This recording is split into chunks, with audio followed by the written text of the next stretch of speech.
One country having 17,000 islands. What? Look at that airport. The airport looks like a city. Like rendang, satay, Beef rendang. Oh, I love you more than words can say. You are me. Oh, you are the light that shines in my. Ladies and gentlemen, it's your boy Shady, the one and only, back again with you guys. Back again, guys. So I'm getting this request to react to geography now, Indonesia. But that's not too much. I'm just gonna jump on it right away. Like, I mean, yeah, what's there not to see? Because I reacted to wonderful Indonesia, and I've seen, oh, the beauty of that country is just something, guys. Like, I need to go Indonesia. Maybe end of this year, maybe next year. I need to go Indonesia, guys, to see this for myself and try the food as well. Anyway, that's ain't too much, guys. Let's jump into this right away. But first of all, guys, go down quickly, smash the like button, subscribe. Let's get this cracking, yeah? Hi Teman, hi Teman. How's everybody doing? Oh, good? Alright then, guys. So, seperti dan pelangganan. Thank you. Hey everybody, so if you don't know anything about Indonesia, basically all you have to know is that it's kind of like the Hawaii of the Muslim world, but it's like huge. It's like the biggest state, and with orangutans. And that's it, just no punchline. The Hawaii of the Muslim world. The orangutans. Alright, let's go. Let's just go to the intro song. Okay. Alright. Hey everybody, I'm your host Barbie. So as some of you know, I've been to Indonesia one time on one island for like 3 hours. I ate one dish, so basically I'm like the Indonesia expert, right? Well, no. I'm kind of like the only guy on YouTube doing full profile videos like this. So for now, you'll just have to kind of deal with me for like the next 12 or so minutes. Woohoo! Default! Alright, so again, if you don't know anything about Indonesia, it's basically like if the Middle East and South Asia had an incredibly colorful, loud, somewhat explosive set of babies. Like thousands of them. Really help. First of all, Indonesia is the world's largest archipelago nation, located right where the Indian Ocean meets the Pacific Ocean, on the incredibly clustered set of islands, making 6 countries known commonly as Nusantara, or the Malay Archipelago. Indonesian Archipelago, sure, whatever makes you happy. Indonesia actually has land borders with 3 of these countries, East Timor, Papua New Guinea, and Malaysia, on the biggest island, Borneo, or Kalimantan, which is one of the world's only 2 triple split nation islands, the other one being Cyprus. Although technically, if you include the UN buffer zone, it's kind of like 4 entities, but the UN isn't a country, whatever, just watch the Cyprus episode. The country is divided into 34 provinces, 5 of which have special administrative statuses, with the capital and most populous city, Jakarta, located on Java, the world's most populous island. Indonesia is so big. What?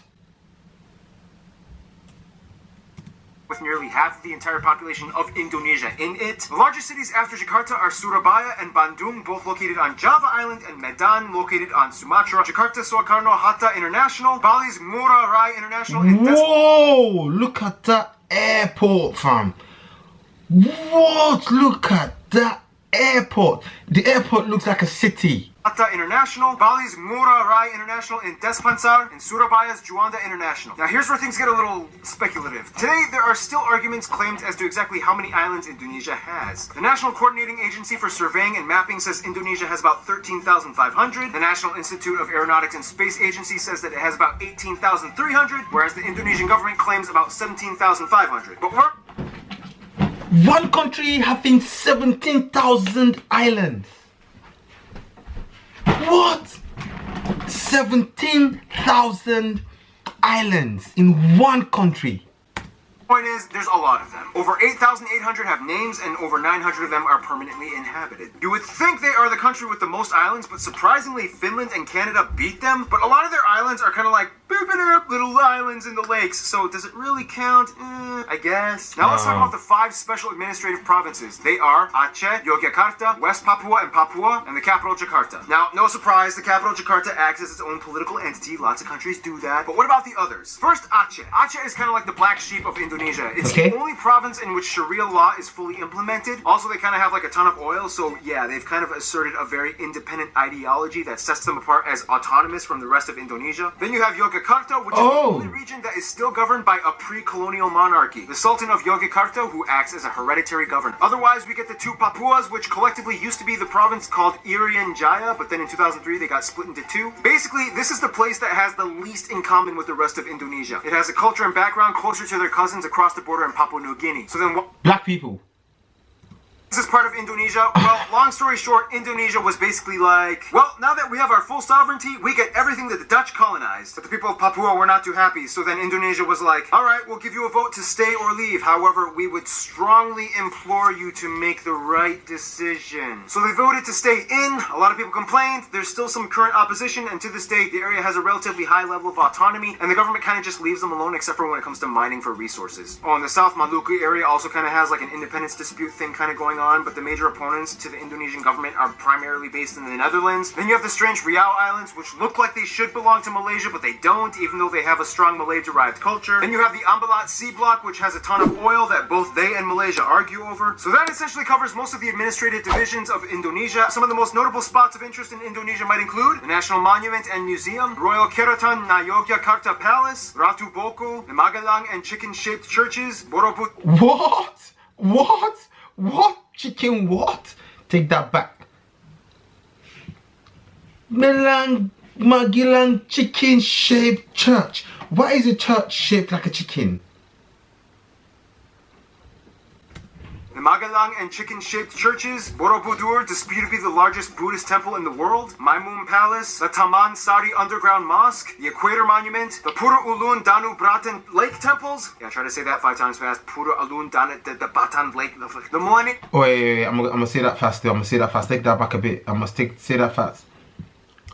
Pura Ulun Danu Bratan.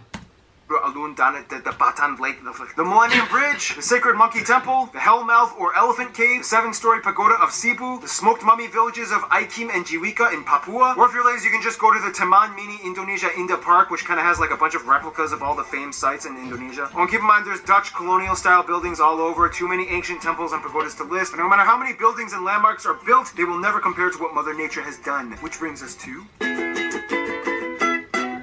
Indonesia's land is like that one ex we all had back in our 20s that we trusted a stupid friend to hook us up with. Super attractive, but almost killed you a few times. Indonesia lies on what is labeled as the prehistoric continental shelf known as Sundaland, which during the Ice Age times pretty much connected all of the islands together before the Wallace Line until the ice melted and filled in the gaps. Now this is where things get incredibly messed up. Not only is Indonesia right in the worst part of the Ring of Fire, but the country is basically smashed between 3 converging major continental plates. The Eurasian, the Pacific, and the Australian plates, with dozens of minor plates and rifts like the Sunda, Timor, Banda, Molucca, and so on. This in return gives Indonesia over 400 volcanoes, disputably more than any in the world, with over 150 active ones, making it the most volcanically active country in the world as well. This means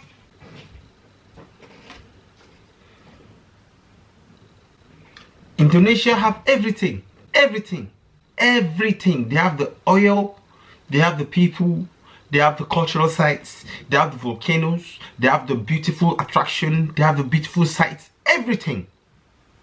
On a daily basis, Indonesia experiences on average about 4 earthquakes a day, ranging anywhere between the small, timid 3 to a noticeable 6 on the Richter scale. And you never know where or when they will happen.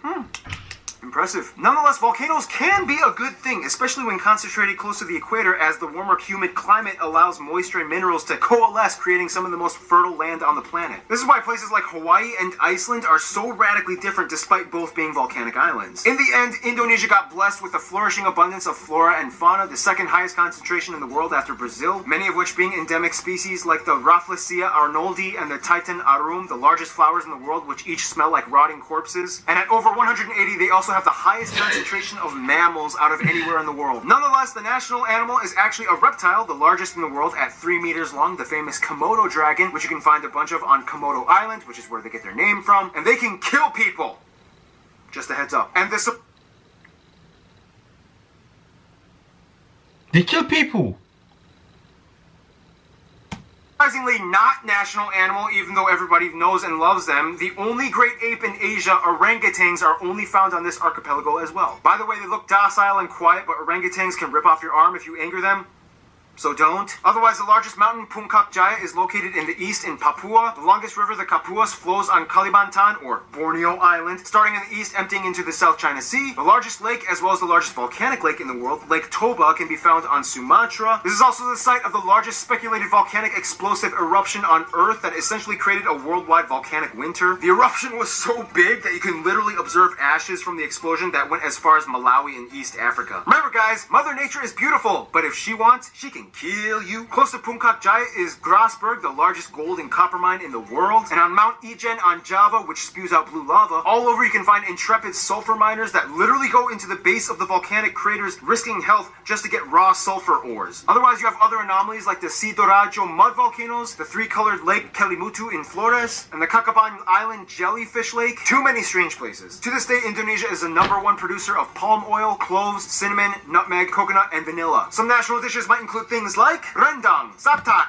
Beef rendang, rendang. I know the beef rendang and I know Indomie. or satay, gado-gado, lontong, ketupat, papeda, ikan bakar, pempek, tumpeng, lemang, and the national dish nasi goreng, which basically just means fried rice, which has no exact recipe. You can mix it up and kind of do whatever Nasi you want to. goreng. Keep in mind, Malaysia might argue that some of these dishes belong to them, but that's a whole other story tied in with history and culture. We got time. Why not talk about it? Wait, I love that. Wait, I love that fish one. Wait, let's take it back a bit. Just take it back a bit. Oh, ikan bakar. Ooh. I love this. I love this ikan bakar. There's a lot of curious mysteries when it comes to Indonesia's people. Like, how did they become predominantly Muslim? Or what's the whole deal with them in Malaysia? Or wait, this guy is considered an Indonesian? What? First of all, the country has about 263 million people, making it the 4th most populous country in the world, with the largest population of Muslims as well. Now here's the thing. In a sense, yes, 95% of the population is considered native Indonesian. But that's an incredibly broad term, considering that Indonesia has about 300 different ethno-linguistic groups split up across all the island regions of the country. If you look at a map with the actual ethnic group breakdown, it kind of looks something like this. Nonetheless, the 2 largest parent ethnic groups are the Javanese, that make up about 40%, the Sundanese, that make up about 15%. Otherwise, the rest of the population is primarily made up of smaller groups and tribes that have only around 2 to 3% each, like the Batak, the Sulawesi, the Balinese, Minangkabau, Betawi, Papuan, Dayak, and so on. Finally, about 5% are non-indigenous Indonesians, like Chinese, Arabs, Indians, and even a few Europeans. They also use the Indonesian rupiah as their currency, they use the Type-C plug outlet, and they drive on the left side of the road. And here's where things get a little confusing. Culture and language. The one thing that kind of unites all Indonesians is that they share the national language Bahasa Indonesia, which means the Indonesian language. However, Bahasa Indonesia is actually kind of like a lingua franca to many of the people, as Indonesia is the world's largest trilingual country. In addition to Bahasa Indonesia, most people speak their own mother tongue as well as English. Yep, English. They caught on quick when they realized it was the money language. The funny thing is, even though the Javanese make up the largest people group, the Javanese language is not an official language. Technically, it could have been, but then that would have favored one people group over all the others, which would have caused tension, so they kind of had to choose like a neutral default. Plus, Javanese is like really hard to learn, and the original writing system, although very beautiful, is incredibly difficult to write. Nonetheless, at nearly 100 million speakers, this makes Javanese the largest non-official minority language in the world. And that's why the Bahasa Indonesia language is so strange. It's not even technically indigenous to Indonesia, but more Malay-derived. To this day, people who speak Bahasa Indonesia can understand somewhere around 60 to 70% of what their neighbors are saying in Malaysia. The biggest difference, though, would be the loan words, as Indonesia took quite a bit of influence from the Dutch back in colonial times. For example, kantor versus kantor, doctor versus doctor, mantel, mantel, oma, opa, wortel, wortel. Speaking of the Dutch, quick history lesson. Hindu kingdoms, Buddhist kingdoms, Islamic kingdoms, the Portuguese come in quickly, but then the Dutch flock in. Japan comes in for a couple of years and decimates a huge chunk of the population. Independence, Republic, the Suharto years, controversial incidents and fights with ethnic Chinese, Timorese, and Papuan peoples, Suharto. Oh my days, this guy talks so quick. So quick, my goodness! I need a break, bro. Like, Japanese. Oh my God, he's talking so quickly. So much history in this time. Too much to remember, guys.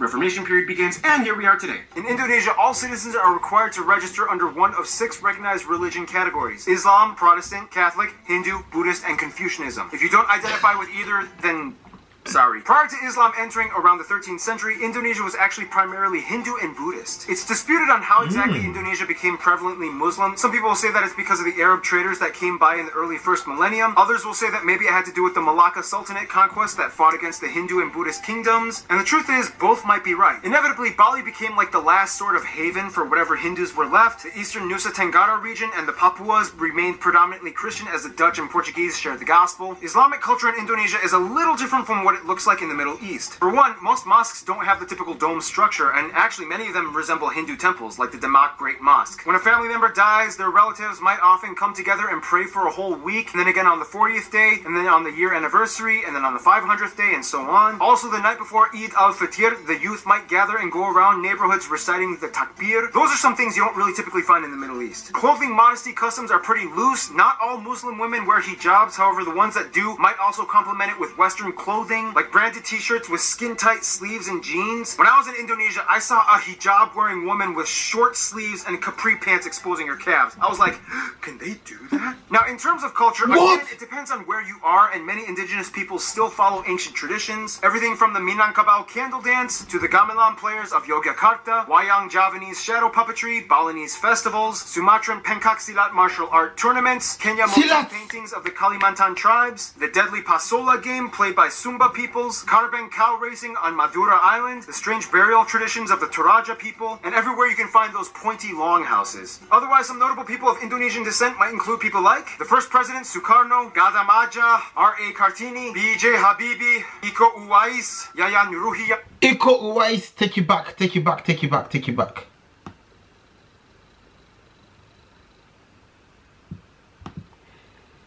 This guy is very dangerous. This guy can fight an army alone by himself. Just put him in front and just tell him, Iko, everybody finish.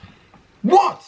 Uwais, Yaya Nuruhian, Sisep Arif Rahman, Agnes Monica, Iwan Faz, Anggun, Megawati Sukarno Putri, the Hartono brothers, and YouTubers Brian Emanuel and Raditya Dika. Now, it's so hard to cover Indonesia's culture because there's so many different people groups, each with their own cultures. It's insanely colorful and rich. I wish we could cover more, but we gotta move on to some diplomatics, shall we?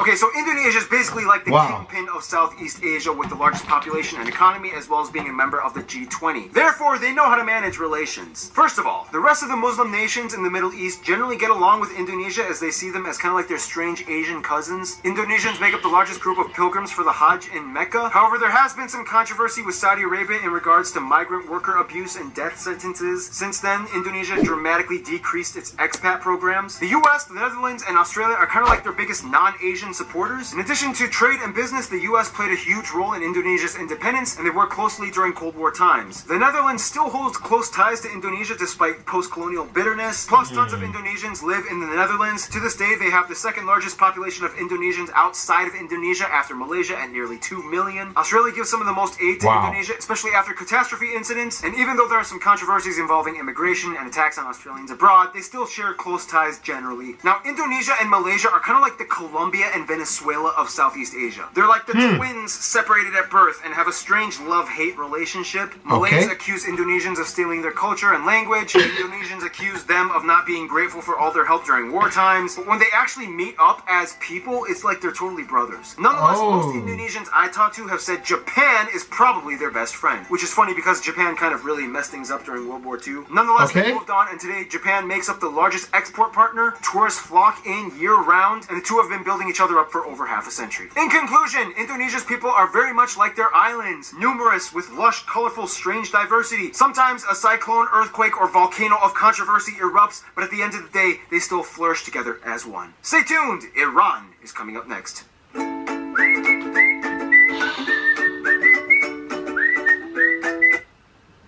Wow. Wow. I feel like I've been watching this for like 10 hours. How many minutes is it? It's just 14 minutes, yeah? 14 minutes, but this man talks so quick. He's just talking like a double barrel gun. He's getting... Just keep on talking, bruv. Oh my days, so much information. My brain is going... But yeah, the information is gold. Wow, Indonesia is very, very great. Very great nation, very large. The fourth largest I can talk. The fourth largest nation in the world with 263 million people, over 17,000 islands. Then the diversity, the different ethnicity, different ethnic groups. Then a few speak English. Then the religious ones as well. So they've got Bahasa, they've got Javanese, they've got English, a bit of English speakers as well. And the national foods they've got very, very crazy. Plus the different autonomous groups. So basically like almost independent cities within the country. Very interesting. But their culture is so wonderful though. The culture is very, very wonderful. From what I've seen so far, like it is a place to visit. I mean, I want to visit it, but the only thing I'm thinking of now is every day there's an earthquake though. Like 4 earthquakes every day. Like every day. Please tell me the truth, guys. I need to know. Is it every day or maybe once in a while? Wow, a lot of active volcanoes as well. Indonesia is just a wonderful place. I think, yeah, it's just a place to visit. That's what I think. I think it's just a place to visit. And I definitely want to try that beef rendang. Oh, it was looking so interesting. And the ikan bakar. I love fish, yeah. So the ikan bakar is something I really, really like to try as well. Anyway guys, thank you very much for this request. Like my brain is just full of so much information right now. I'm gonna find Indonesian food in London and eat. I'm gonna find Indonesian food in London and try it out for myself. Also next month there's an Indonesian festival in London. I'm gonna go for it. I'm gonna vlog it as well. So guys, make sure you stay tuned. Even if you're coming to London, yes guys, come to London, give me a shout. I'll be at the festival as well. Alright then guys, it's time for me to go take my leave. So go down quickly, smash the like button. Seperti dan belanganan. Terima kasih. Thank you guys. Peace out. Oh, I love you more than words can say. You are me. Oh, you are the light that shine in my way. You are me. Oh, I love you more than words can say. You are me. Oh, you are the light that shine in my way. You are every day in the morning.